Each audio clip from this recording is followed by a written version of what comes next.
at it again. My assignment at my urgent care as a nurse practitioner local, the contract ended early. So now the reason why it ended early was because my facility completely went to telehealth. So we were seeing COVID-19 patients that were coming in and some urgent care patients that were coming in, but the demand wasn't as high as before. So, and they're starting to cut down on their regular staff as well as their temps, their per diems, their locums. So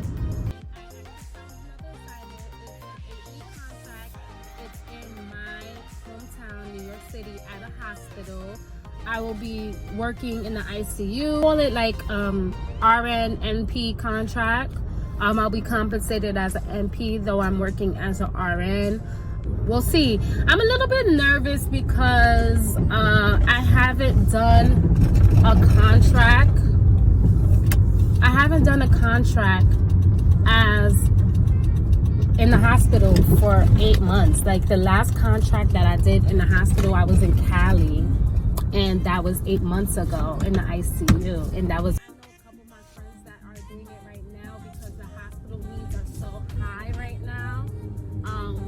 They're doing it right now. Like they took time off from their job and things like that, and they're actually working RN and /NP contracts right now. So we'll see how it goes. I'm excited. I'm actually driving right now to my hotel because I ended up grabbing one of the free hotels that they have for healthcare workers.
I'm about to show y'all my morning routine.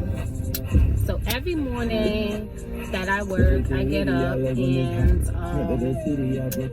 you know, get ready for work or whatever, and then I get in the car and I listen to 105.1 because it gets me in the mood. Like I just like listening to the Breakfast Club in the morning. It's funny. Like I'm already tired still. You know what I mean? Don't mind this mask. I don't know why I have it on. And my scarf, I have it on because we wear a bonnet at work anyways right now. So I haven't been doing my hair, which is pretty good because that takes a long time to do.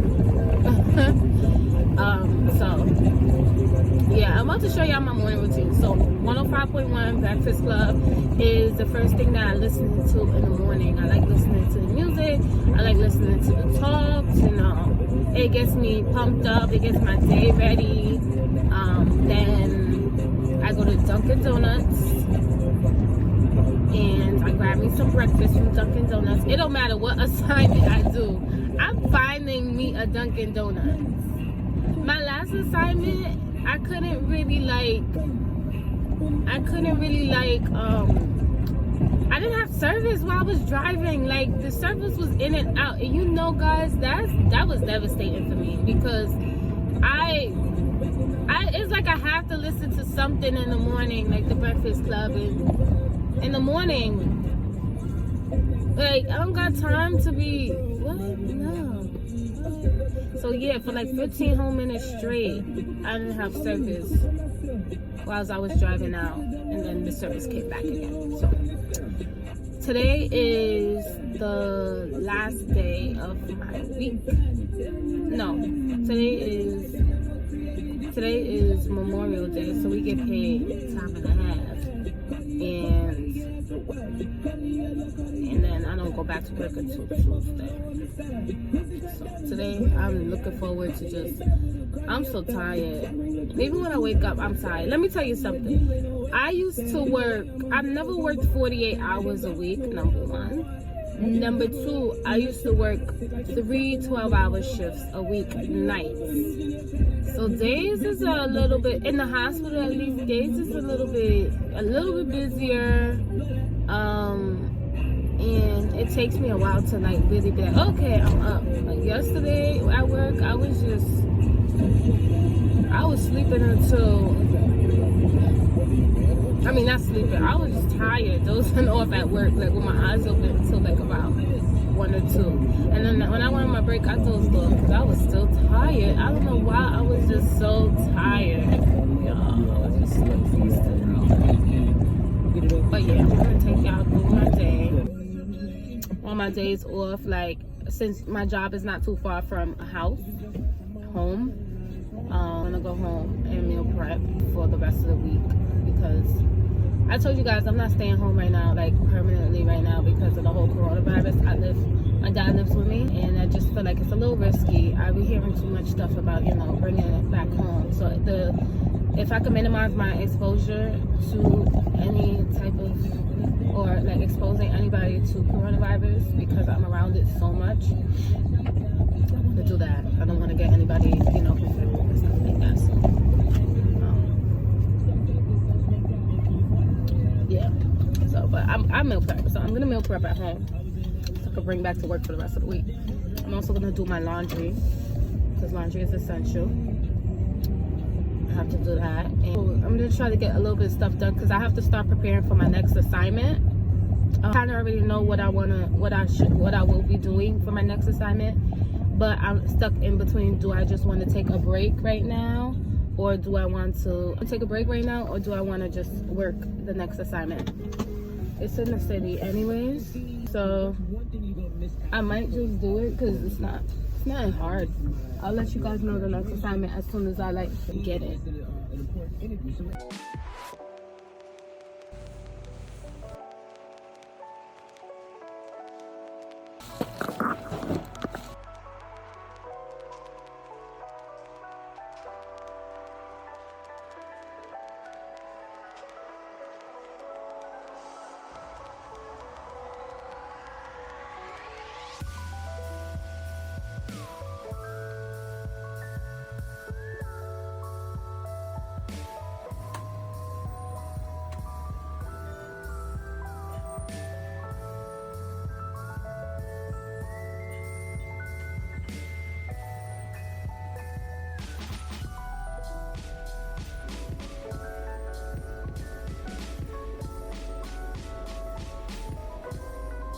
This is like my absolute favorite. I love this. Yes. If you all love this, I don't know what to tell you, but I love this. When you give a patient this, Lord of the miracles that they struggle. Major miracles.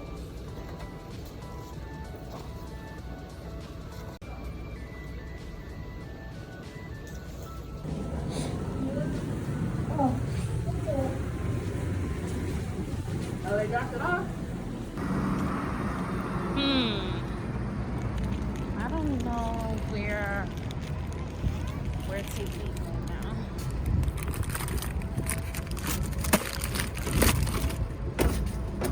I don't know, because ain't shit open right now.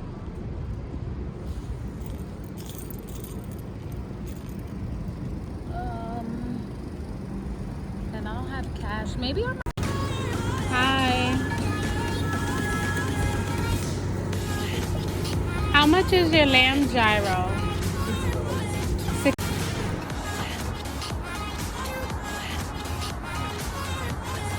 Ew.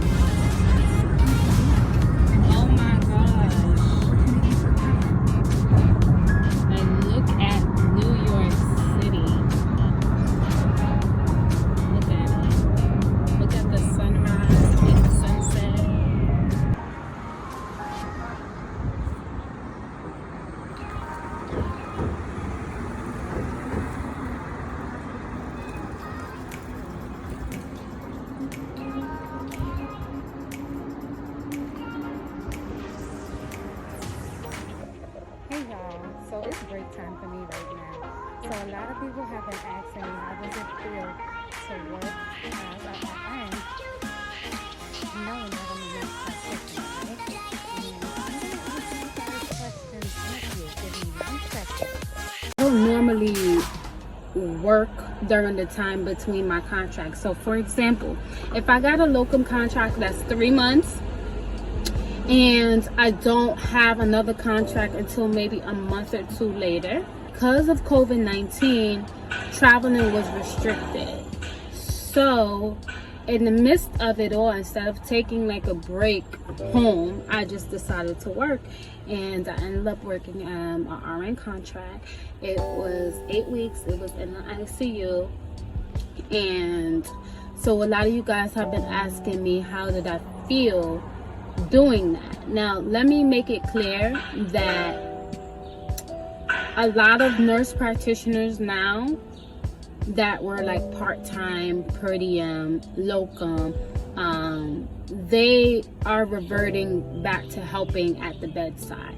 Let's make it clear, because there's many places that had their providers were furloughed, so they either hang out or they go and work RN contracts. And there's some places where they actually encourage you to go help out, especially in New York City, right? So I am not a staff nurse practitioner. I'm more of a contract nurse practitioner. So of course, when COVID hit, it kind of was like a point where they were like, they need nurse practitioners now.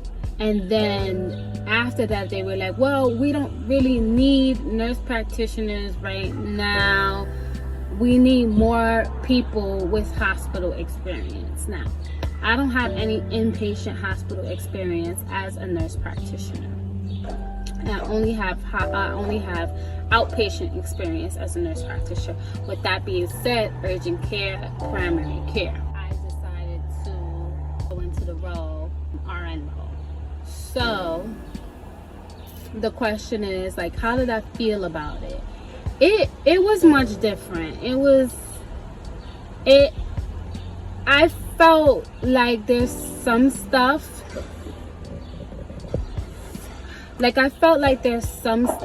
that I normally wouldn't do as a provider that was being done, and I didn't necessarily agree with it, or I probably did have an understanding, but I did agree, okay, to a certain extent, but I wanted to know the rationale behind it. And I did work as, if you guys have been following my journey for a while, you know that I did work as a travel nurse in California and in New York after I graduated with my nurse practitioner degree. However, the difference there is that I didn't start working as a nurse practitioner. So this time around, I already have NP experience, been working as an NP, and now I'm going back into RN, which is totally, completely normal. There are a lot of us that are doing that right now anyways. So yeah, so my major thing was really the fact that it was so hard for me to just accept that this is what it is for certain conditions and things like that. Like, I always felt like I need to know why. Why are we giving Lasix? Does this make sense? Just make it make sense in my head, because is this something that I normally would do as an NP? Probably not. Maybe I would probably, give a higher dose or so. So I found myself doing that a lot. I'm not gonna say eat me up inside, it didn't.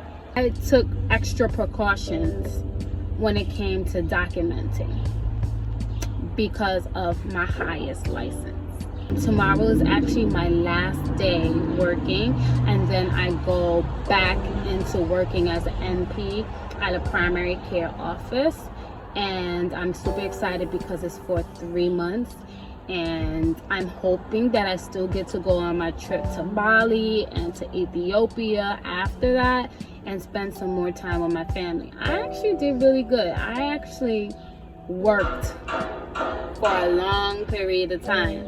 and that's not like me.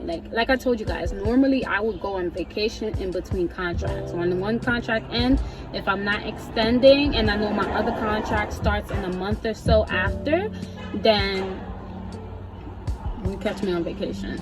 I'll see you later, or something like that. So it's different for me.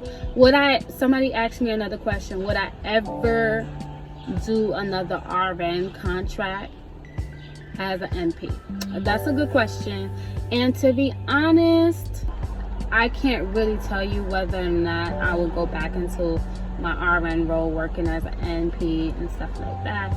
I would tell you that if I do it again, I would still be in the ICU. That's where my experience is. I wouldn't do med surge or anything like that, or anything out the normal, because I am initially, before being an NP, I was an ICU nurse, and I was also an ICU travel nurse.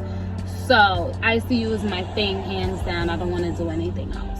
So if I was to go back again, I probably would consider a short contract like this was, 8 weeks, not 13 weeks. I would definitely do ICU again. Do I want to do that route again? No. But push come to shove, I would. And yeah, guys, so I'm glad I was able to answer you guys' questions. Make sure you drop your questions below. Like, comment, definitely prescribe, you heard me? Definitely subscribe, and definitely ask me any questions you want, whether it's about travel nursing, being a locum travel nurse practitioner, traveling in general. You guys ask any questions. I'll see you soon.